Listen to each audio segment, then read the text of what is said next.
This is Lowell, and I want to begin the week by discussing a very controversial topic and issue that I'm surprised hasn't garnered a lot more attention, and that's the issue with housing development projects and ancient Native American burial grounds. Now, a very good question to ask is your property or home located on an ancient Native American burial ground?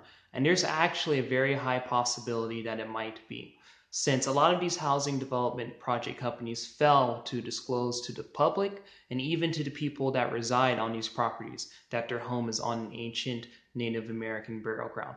So I'm going to give you guys the top few most popular Native American burial sites.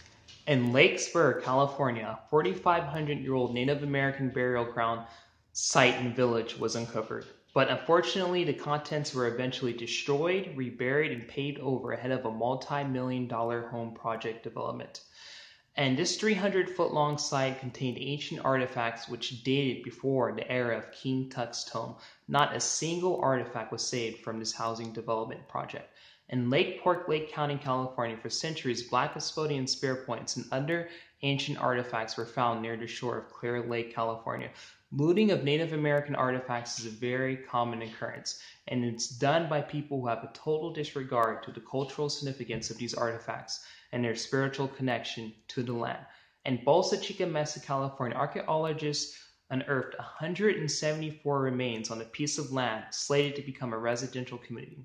The name of this residential community is called Brightwater Hearthside Homesite, and it's on sacred lands. And actually, these lands are some of the most sacred in Native American history. Unfortunately, through lawsuits and other legal acquisitions, this company was granted permission to build upon this land as long as they displaced of the remnants and artifacts elsewhere.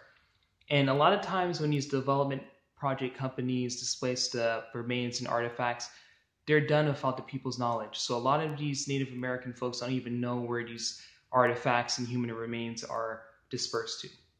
In Newport Beach, California, a 400-acre piece of property called Banning Ranch is one of the last open spaces in Orange County, and there are numerous ancestral and cultural remains at this site. And unfortunately, the Native American Commission and folks are fighting a losing battle, and it's most likely that this very ancient site will become a residential community as well. In Ganesha Park, California, 8 burials were found, many of them children, and a mass grave was uncovered, which indicated a mass epidemic in the 1800s.